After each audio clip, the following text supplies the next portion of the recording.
I thought of an experiment for my Rage Club participants to do, and I want to demonstrate the experiment to try it out.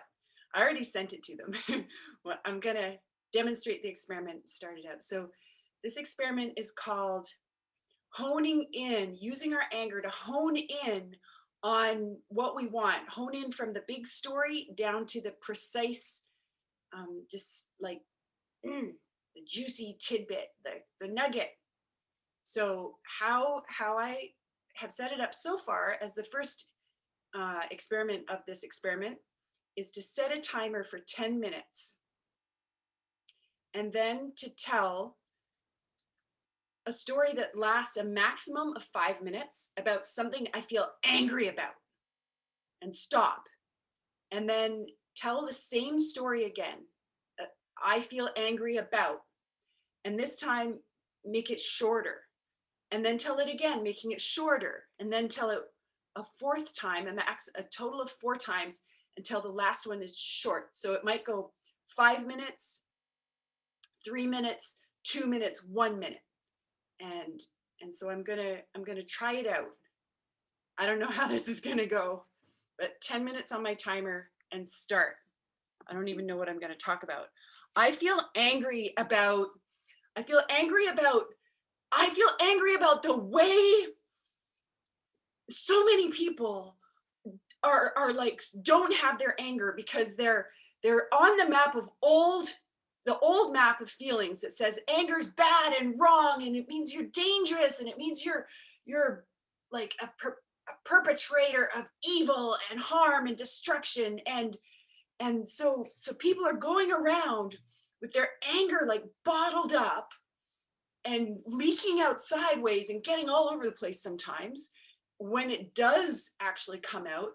And most of the time though, we're just, me included, I've been doing this. That's why I'm so angry about it, because I'm really seeing the consequences of having anger all bottled up, but also like numbed out so that I don't even know I'm angry because my anger is at a too low of an intensity to even register, so that I don't even notice that I'm just being nice. I'm not with the person.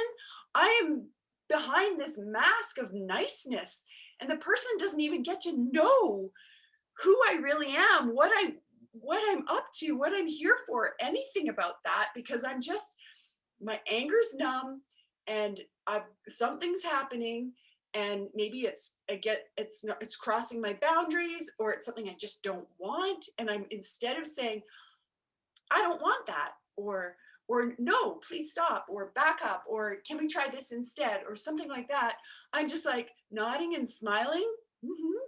This is great.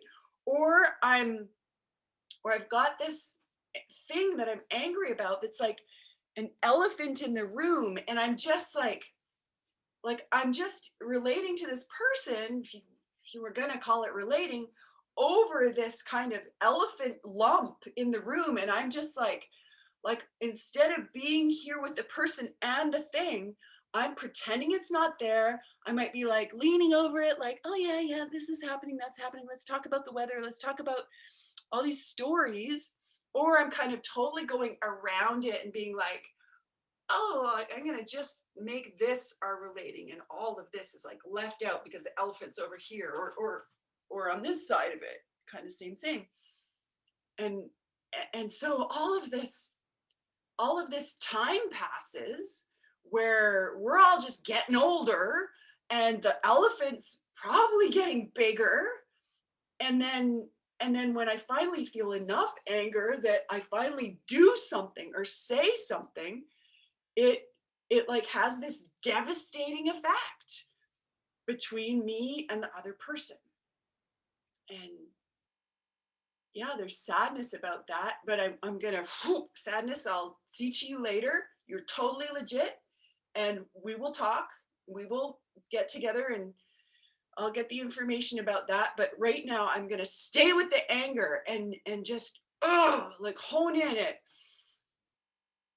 this is a long time to be doing the first level of this experiment. I want to make the experiment shorter and then take it from there. And I also know that sometimes people are so new at this that they need longer because it takes a while to kind of get into all the nooks and crannies about this thing that I feel angry about, because it has so many implications. It's been going on for so long and it's affected so many relationships, so many storylines. It's burnt bridges and it's built bridges to places I didn't even want to go. And I have one more minute in this 5-minute version of the story. And I feel angry about how I could be talking about so many things about this, about how anger just gets shut down and bottled up and numbed out, and instead of being used as this like creative force that informs about like what this that, and especially alongside fear. And oh, I could probably do a whole nother 5 minutes about how angry I am that people don't that others don't have access to the fear that helps us really be alive and notice and make distinctions and determine this from that and hone in and oh, 5, 4, 3, 2, 1, here I go. Okay, the second version of it, honing in for 2 minutes, 3 minutes. I feel angry about how demonized anger has become and how we have missed that it's not anger, the emotion or the feeling that is the problem. It's the behaviors that happen that are fueled by anger when we're unconsciously having anger and doing things and saying things, or not doing things and not saying things, using anger as fuel, and not even like registering just the information that's coming. And it's like we go into reactivity when if we were just not so conditioned to like be good, be right, that we could just have the anger and get the information and then use it consciously on purpose to do whatever we're informed about through the anger and through our other feelings, our fear and our sadness and our joy.